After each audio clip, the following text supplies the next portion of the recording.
else is feeling super duper blessed this winter? Who else loves going outside and shoveling the laneway for an hour only for a snowplow to drive by and close your laneway in? So you have to go back outside and shovel that, and then you come back inside, and then it snows again, and then you have to go back outside and shovel the laneway, and then the snowplow drives by the end of your laneway and it closes you in, so you have to shovel that, and you go back inside and it snows some more, and then you gotta shovel some more.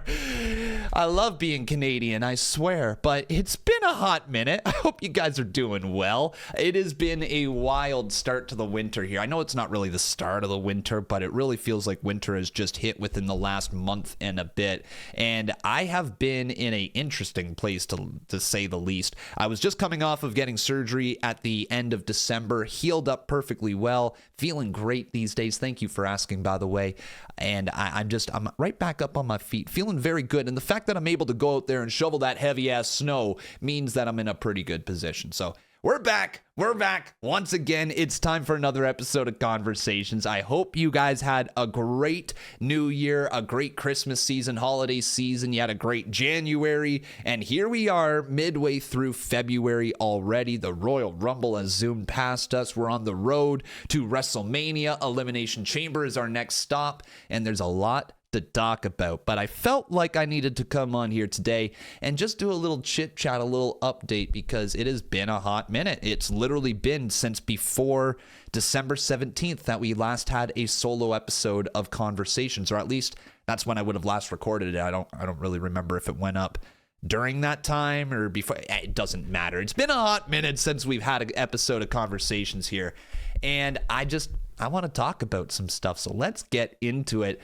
I'm going to start off with the thing that I'm most excited about, the thing that I can't wait to actually get into, and I don't even know what to expect, is that I'm going to be at Elimination Chamber in Toronto, Ontario, Canada, for Elimination Chamber on March 1st. Of course, it's Elimination Chamber, Con, you just said that. But March 1st, I'm there in Toronto, Canada, and it's going to be a lot of fun. I am so excited because it's my second ever Elimination Chamber event that I've been to. I have been to the one in Montreal in 2023 where we got to see Roman Reigns versus Sami Zayn with that electric crowd.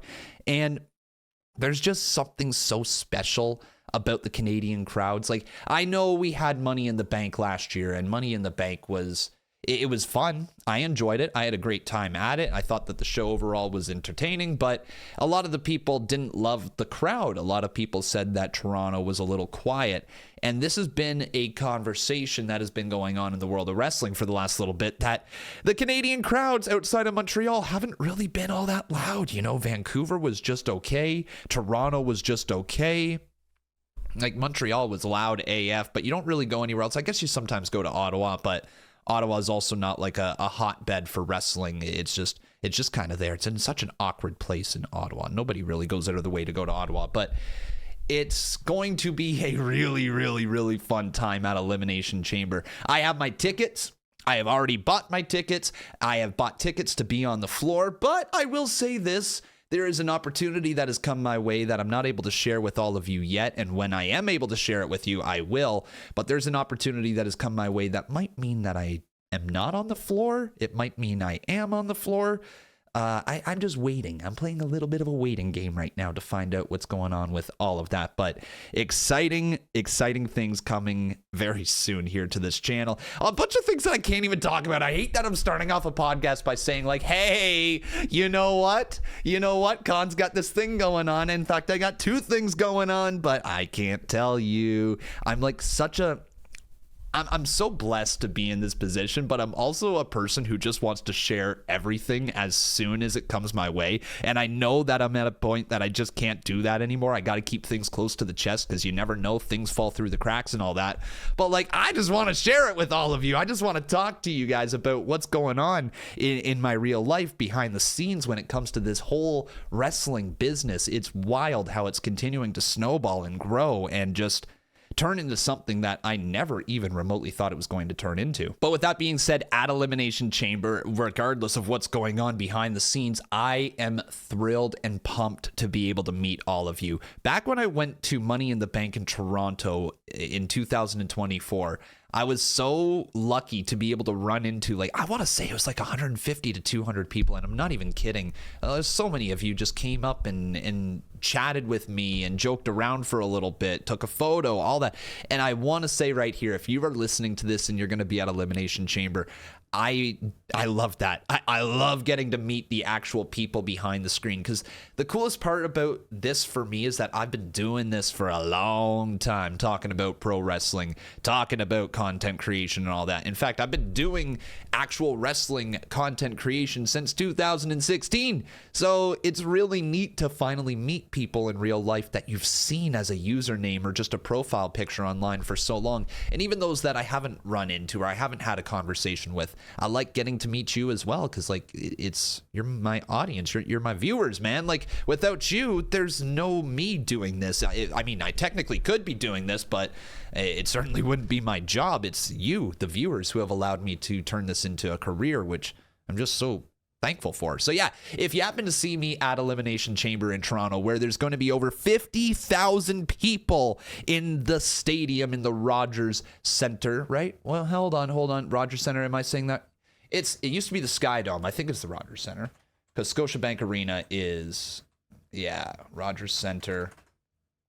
There it is. Of course it is. Yeah, the Rogers Center, the old Sky Dome. But if you happen to be there, it's going to be over 50,000 people inside the Rogers Center. And I'm just, that to me is mind-boggling, because it was, what, 17,000 at Money in the Bank? Something like that? Somewhere around there? 16,000?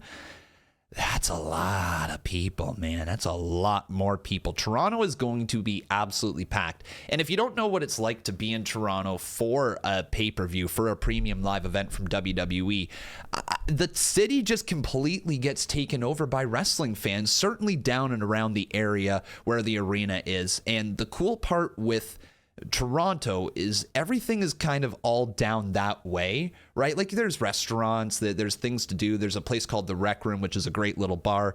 There's a whole bunch of things to do down by the Sky Dome, down by the ACC. And I'm really dating myself by calling it the ACC and the Sky Dome and not the Scotiabank Arena and Rogers Center, right? Like you can tell I've been born and raised here in Ontario, Canada. It's in my blood, man. It's always the Sky Dome to me, damn it. But it is going to be such a great time. If you are on the fence of going, if you're not sure if you should go to Elimination Chamber in Toronto, you're like, it might be a little pricey. Toronto is, it's Canada, so things are a little more expensive here as well when you consider the whole conversion rate and everything like that with the dollar. It will be a lot of fun. Okay, if you're on the fence, the Canadian fan base is so much fun to be around. They're great people.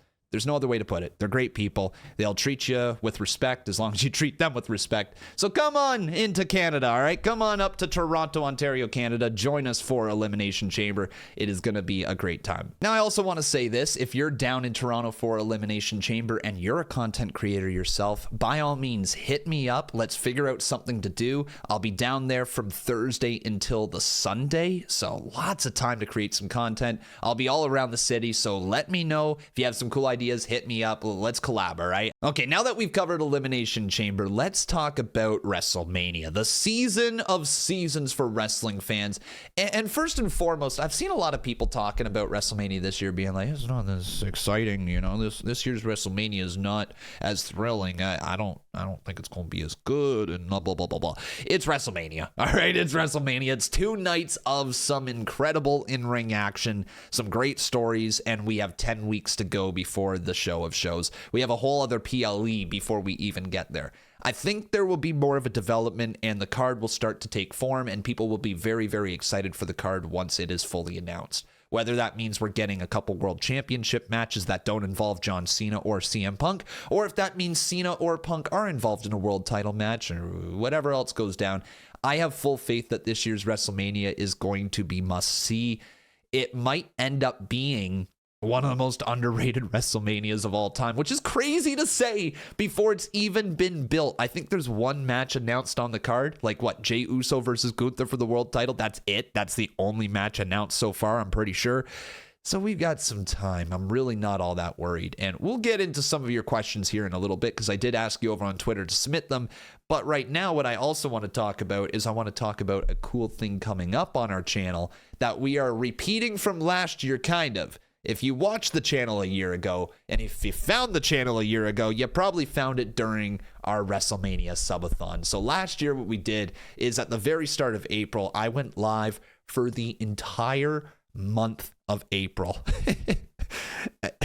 I still laugh that I did that, but I was live for 30 days straight, right from the very start of April until the very end of April. And it was you guys, the viewers at home, who were subscribing and keeping our little subathon timer from hitting 0. Now, if you don't know how the concept of a subathon works, basically, every time that somebody subscribes to a channel or the channel, it adds a certain amount of time to a clock that is on the screen. And once that clock hits 0, the stream is done. But you, the viewers, can keep the stream going for pretty much as long as you want until you hit the hard cap. So we're running it back again, all right? But not the entire month because I have a wedding to plan for and I have a life outside of just this job. So I figured we'll meet in the middle, okay? There's no reason to go for an entire 30 days again. What ended up happening on the back half of the subathon last year was we were just kind of waiting to fill the time. Like the timer had hit in a ridiculous amount of time, and then we were going right till the end of the month. So it was like we were filling time along the way. This time around, there ain't gonna be no dead hours, all right, except for when I'm sleeping. The only time that we gotta fill is the time when we're live, and we gotta fill it from April 14th until April 25th. And I'm dubbing this the 12 days of WrestleMania. So it is a 12-day subathon from April 14th until the 25th. We'll start around noon, I want to say, on the 14th, and we'll have 24 hours minimum on the live stream. So that'll mean you get a minimum 24-hour live stream where I will be here overnight. But if you want to, you can subscribe to the channel, and every sub that rolls on in will add 4 minutes to the clock. All right, so it's pretty interesting. We're going to have lots of fun. I plan on bringing on a lot of guests. What we did the previous year is I had like this whole predictions contest where it was like I brought on Wheezy, Santi, I brought on Minnie, I brought on... goodness me, Bullfrog. I'm trying to remember all the names. Ango was on there. We had couple other creators as well, myself included. Did I mention Minnie? I don't know. I think I had like 10 or 11 creators that were on there last year, and I want to expand it. So again, to any creators that are listening to this, hit me up. I will be posting a public tweet when I want to recruit some people for this predictions challenge at WrestleMania, and 50 gifted subs will be on the line. So whoever is live, you'll get gifted 50 subs if you happen to win that predictions contest. So hit me up if you want to be a part of it. I want to get as many people in here. I want to get Suplex this year. I want to get a few more of my creator friends that I've met along the way. Chat, there's a lot of people that I think we could bring in and make this very entertaining over WrestleMania. Anyways, going back to it though, the sub goals are the next thing that I need to figure out. And if you wonder what we did for sub goals last year, for example, it's not sitting right here. I was going to grab it, but I dyed my hair purple last year. Yeah, we did an ice bath last year, a nice ice bath, which flooded my entire room right here. We did a little dress up where I dressed up as Stone Cold Steve Austin. Yeah, that was a thing. What else did I do? I dressed up in a lucha mask. We did trading cards unboxing. WWE trading cards, we unboxed them. There's a lot of things, man. There's a lot of things that I did. The previous year, the very first time we did a subathon, I shaved my beard, and that's not happening again. But I say all of this because I am looking for new sub goals, and I want to know from all of you, what do you want to see during the subathon? What ridiculous challenges do you want to see me do? Punishments, funny things, anything that's going to embarrass me. You name it, man. Have some fun in the comments. Be creative because I want to know all of your subscriber goals and the thoughts and things that you want to see me do during that subathon. But again, that begins on April 14th, everybody. It'll be dubbed as the 12 days of WrestleMania, April 14th to April 25th, live all the way through, sleeping on stream, sleeping overnight, filling every second of content. It is going to be a great time. Join us once again on April 14th. But that also leads me to thinking about something else that I'm going to do, that if I was doing this in like a not off the top of the head. Wwe, I probably would have put this first before talking about the subathon. But anyways, let's get into it. WWE 2K25 is dropping soon. I'm pretty sure it's dropping near the end of March break here in Canada. Let's get the actual date right here. WWE 2K25 release date is March 14th. Okay. So March 14th or March 7th for those who grab the digital-only Deadman or Bloodline editions. Is that 7th, 8th, 9th? When is March break here again? March break Canada 2025. Ontario is March 10th to 14th. Okay, there you go. So anyways, what I was going to talk about right there is I am going to be doing another WWE 2K20 My Rise. And what I mean by 2K20, I mean 2K25. The My Rise series. We did a stream where I literally started from the very beginning and streamed until I was finished playing My Rise. All the way through, no breaks whatsoever. We're doing that again, all right? Now, it might be a little longer because the goal is to play both the men and women's My Rise, so it might take the entire weekend, honestly. The thing in the thought of that's not English. The thought process that I have would be to start it on the Friday, maybe stream SmackDown and then roll right into the game overnight, have all day Saturday and all day Sunday to complete My Rise, and if we need to go into Monday, we can. So anyways, we've got that marathon stream coming up as well. That will be either on the weekend of the 7th, 8th, 9th of March. Yeah, the 7th, 8th, 9th of March, or the 14th, 15th, 16th weekend of March. It all depends on when the game drops and if you're allowed to stream it as soon as it drops. If you're allowed to stream it as soon as it drops on the 7th, we're going to do that. I imagine you would be able to, at least. It would be kind of weird if you weren't allowed to do that. Anyways, all right, that's what we're gonna do. We're gonna stream that on probably the very first weekend that it drops, do the entire My Rise, and then during the subathon we'll also mess around with some more WWE 2K features. It'll be a great time. Anyways, next up I want to talk about is one of the last main topics that I had right here, and it's been a frequent conversation online. Conman and NXT. I know. Con Man, why don't you stream NXT? Con, are you streaming NXT? Con Man, what you doing this Tuesday? You streaming NXT? Okay. So how do we get into it? People think I hate NXT, and that is just simply not the case. I don't hate NXT. I never have. I didn't love NXT 2.0, but I couldn't even say that I hated it then. There was things that I enjoyed about that product. What I don't love is that I have been doing this since 2016. I have been streaming every single Raw, NXT, SmackDown, premium live events. I streamed during a time when WWE used to run premium live events every 2 weeks. So I would be doing Monday, Tuesday, Wednesday, and then usually something every other weekend. It was pretty much the way it went. And I didn't hate it. I loved it. It was pretty okay of a schedule back then. You usually had a long weekend, and then WWE started moving things around. Friday Night SmackDown became a thing. NXT moved to Tuesday off of Wednesdays. AEW became a thing. I started streaming TNA for a while there as well, and it was becoming very difficult on my personal life, is the best way to put it, where I had been giving up every single, if you think about it, I'd been giving up every single Monday night, Tuesday night, Wednesday night, a lot of Thursday nights, and Friday nights for the better part of, 7 years? 7 years, yeah. It started to grow a little bit in my personal life, and then when I added in all these extra videos, which I think is one of the best things that I could have possibly done, was put in all these extra videos onto the channel. Once I started doing that, I was like, man, I don't always have the energy to stream on Tuesdays.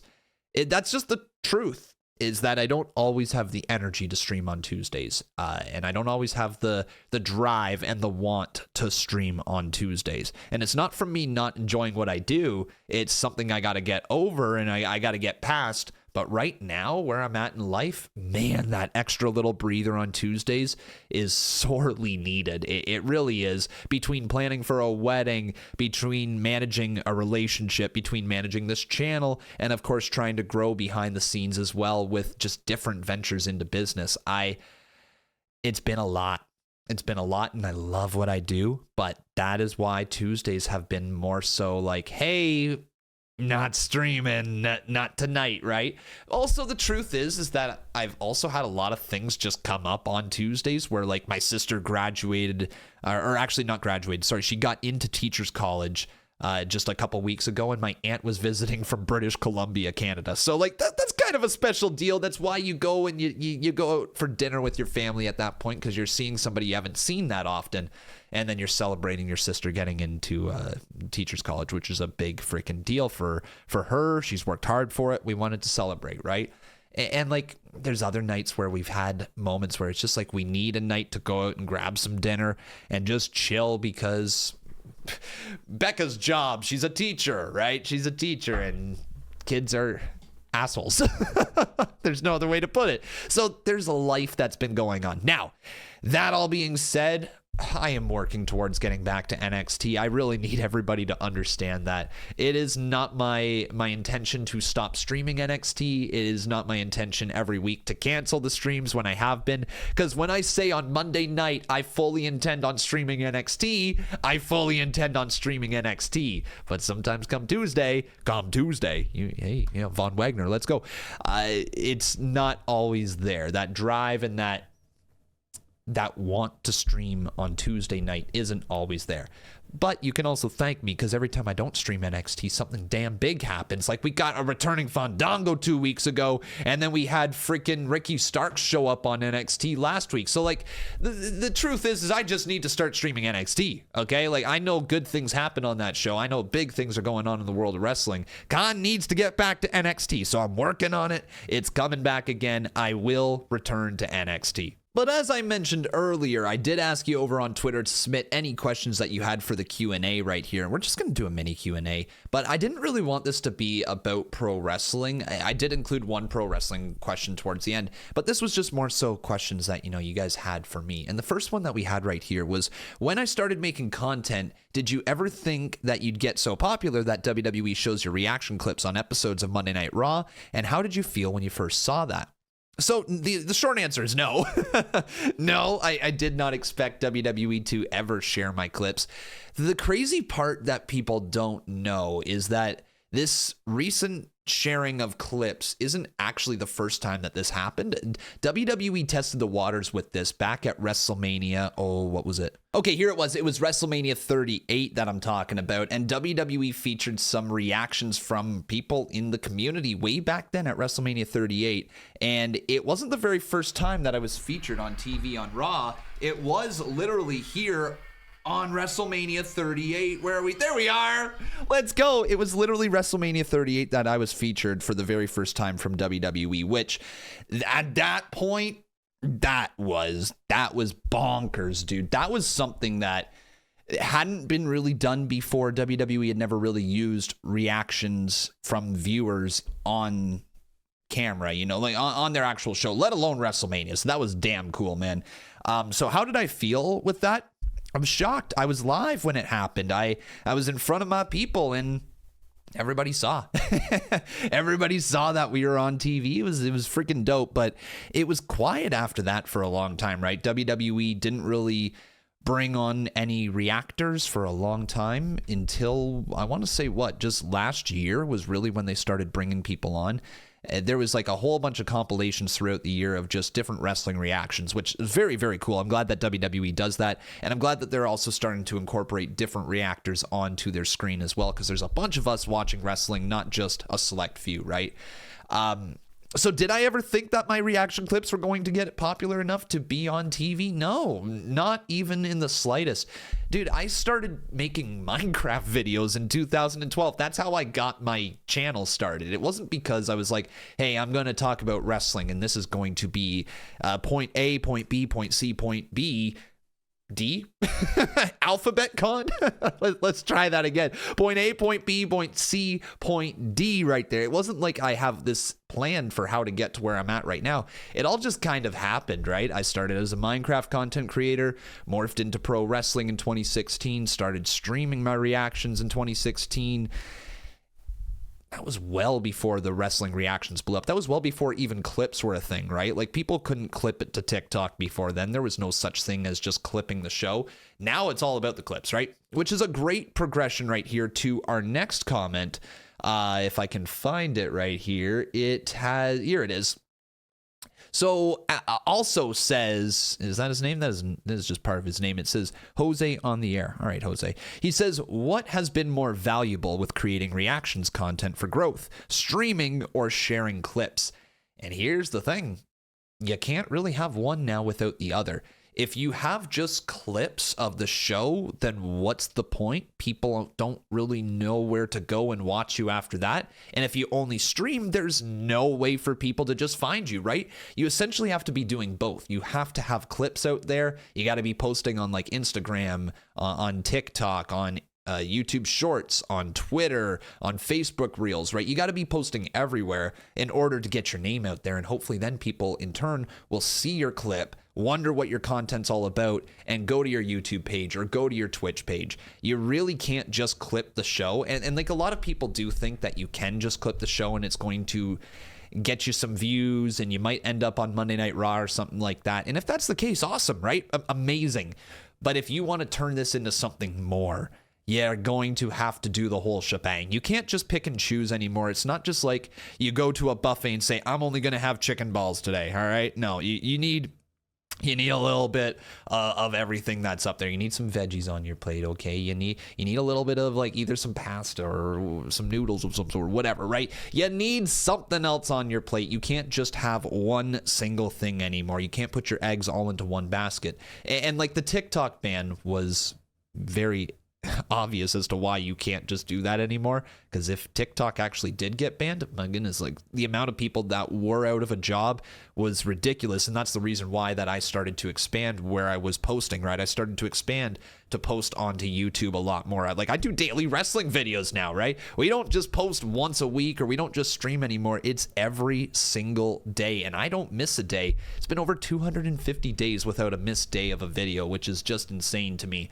So yeah, you got to post everywhere. You got to clip the show, clip your reaction, clip funny moments from your stream, and then make sure you're advertising your stream. That's the best advice that I can give you. Just post, and post everywhere. To Michael says, how do you deal with negative comments? Of course, you've experienced hate comments at least once before. At least once. What makes you still go? Okay, so how do I deal with hate comments, right? I'm not the biggest creator in the world. I've obviously dealt with hate comments. It used to affect me a lot more than it does now. There's no easy advice for that. I think every creator will tell you the same sort of things, where it's like, don't read the comments, ignore it, right? It means nothing. Don't reply to it. Don't feed into it. Every creator just has to learn how to manage their own comment section, right? And what works for them. Some creators love feeding into the negativity, love feeding in and arguing with people in the comment section, because, well, in one way to look at it is it does expand the amount of engagement around your posts, right? Negativity does sell. If you are negative about something, people are then going to probably feel strongly towards your emotions of being negative towards whatever it may be. And if they liked it, they're going to tell you the reasons why they liked it. And if you're wrong, they're going to tell you the reasons why you're wrong. It creates a lot of engagement and it snowballs, right? So some people are really good at dealing with that, posting a tweet or posting a video and then replying to the things that they know are going to get engagement, but not actually letting it affect them. That's not me. All right, if I reply to things, if I start getting involved with like actually going back and forth with somebody online who doesn't even have a profile picture, it does affect me. It just simply does. And so I try not to do that anymore. I want to say probably a couple of years ago, I was a lot worse at it. Even honestly, as recently as like the end of last year, I was still getting some tweets that I was just like, man, I just want to argue back at that. But I've had some good advice over the years to just kind of not argue back, to try not to feed into it. When you find yourself replying more than like twice to somebody, if it's negative at all, just drop your phone and leave it at that. So how do I deal with the negative comments and hate comments or anything like that directed towards me? Literally just ignore it. I don't feed into it. I try not to give it the time of day, because if I give it the time of day, well, then I'm letting that person's opinion, who, let's face it, is just some random online who probably doesn't watch my stuff to begin with. I'm letting that person's nothing opinion affect what it is that I do. And that's not the way it should be, right? There's a reason why I've been doing this for as long as I have. I know I'm good at it. I know I'm good at watching and talking about pro wrestling, and I know that I'm good at creating a fun and engaging atmosphere while we're live, right? That's what I do, and I'm very proud of that. But the hate comments can certainly get to you if you let them. It's never, it sounds like I'm just literally saying, just don't let it, which is not great advice, right? It doesn't really give you ways to, I guess, combat that. I would say using the block button or the mute button are very, very beneficial, especially when you're right at that point of replying. If you are there and you've got this negative comment that has really triggered you and you're like, my God, I'm going to go in on this person, you can sometimes type out what you're going to say and then erase it and then hit that block button, and it feels like you did it. It feels like you said what you needed to say, but then at the same time, you didn't. It's not out there.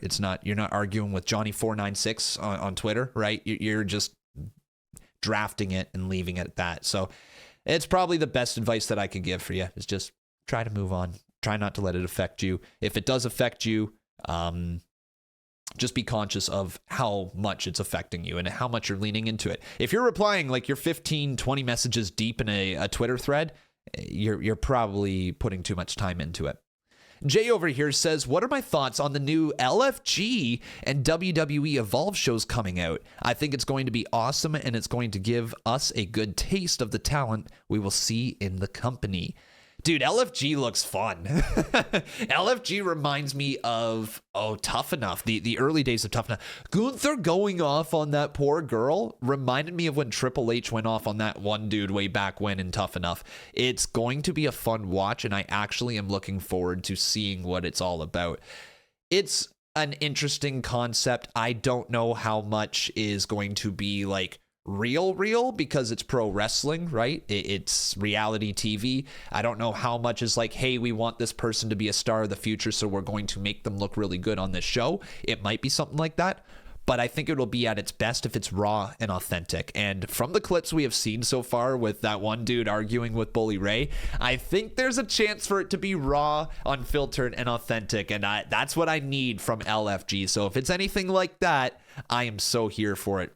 Evolve, on the other hand, is cool. I think I don't know what WWE is going to do with it, if it's going to act as kind of like NXT Level Up was acting, or what's going on over there. But yeah, WWE Evolve, that's good for the business. Rebellion asks me, if you weren't making wrestling content, what type of content would I be making, or would I be a content creator at all? It's a really good question, because for the majority of my adult life, content creation has been a thing. I started in 2012 at the age of 17, 18, somewhere around there, whatever it was. I was either just turning 18 or had just turned 18, whatever it may have been.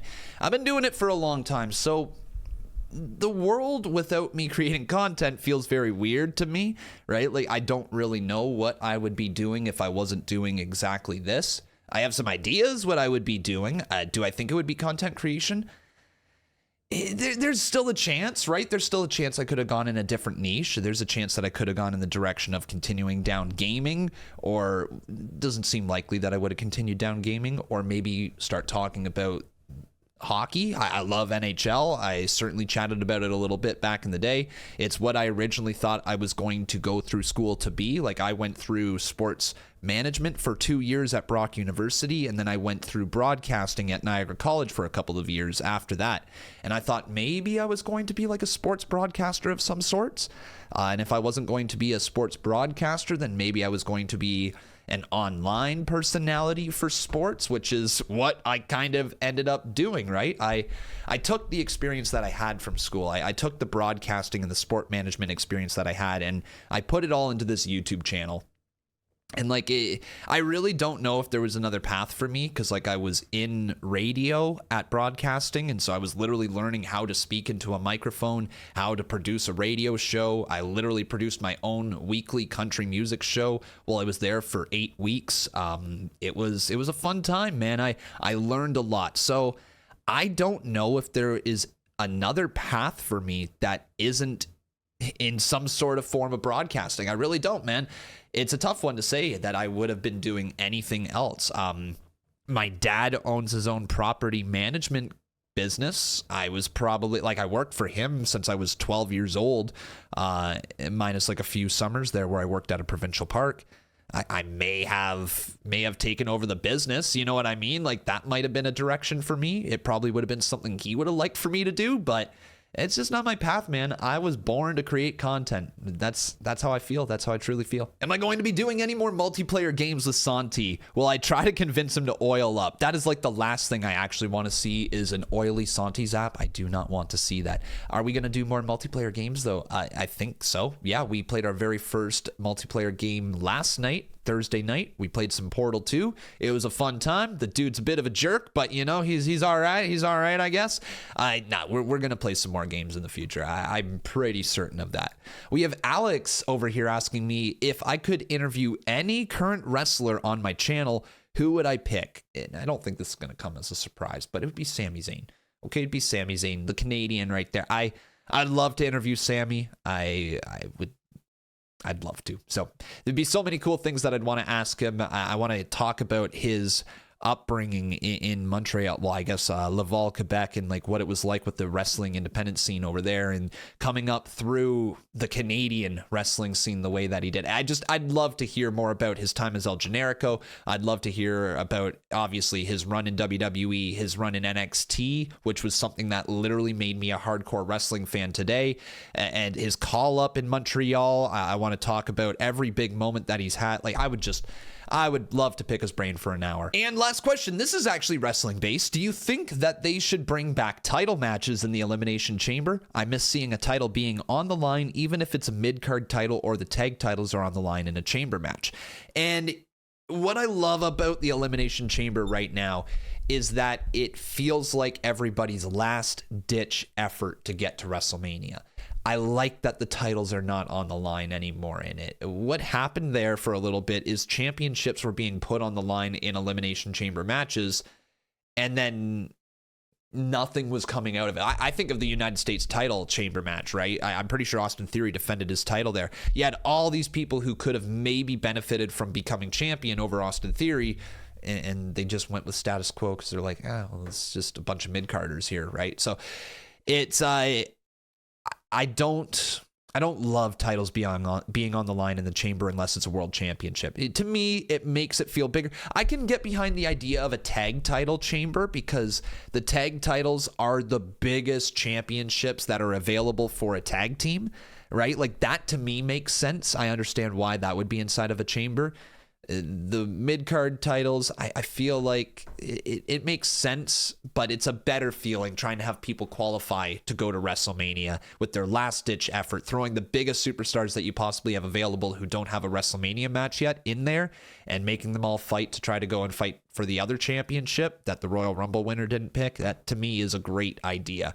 I personally love it. But wow, I rambled on long enough here today. Clearly, we needed to chat. Clearly, I needed to get some stuff off my chest. I want to be doing this on a more frequent basis. Every week or two, I'd like to have another episode of Conversations, and every so often, we're going to have a conversation with another guest on it as well. The very first guest that we ever had was Wheezy Blonde. She was awesome on it. Shout out to Wheezy. If you haven't checked out her channel, be sure to go do so. And And yeah, there'll definitely be some more guests on in the near future. I'd love to bring on some people who have experience in the industry that you don't maybe see all the time. I'd love to speak to an agent or a producer or somebody who writes scripts or is in the creative team of somewhere or something like that. I'd love to speak to a referee and get like the ins and outs. I'd love to speak to a recruiter. You know, what do people look like when they recruit, or what do they look for when they recruit people? All these types of things I'd love to have on Conversations in the future. So let me know any guests that you would like down in the comments section below. Be sure to let me know any sub goal ideas that you have for the WrestleMania Subathon. And I think that pretty much covers it all. All right, everybody. Thanks for listening. Have yourself a wonderful day. I've been Con, and that was another episode of Conversations.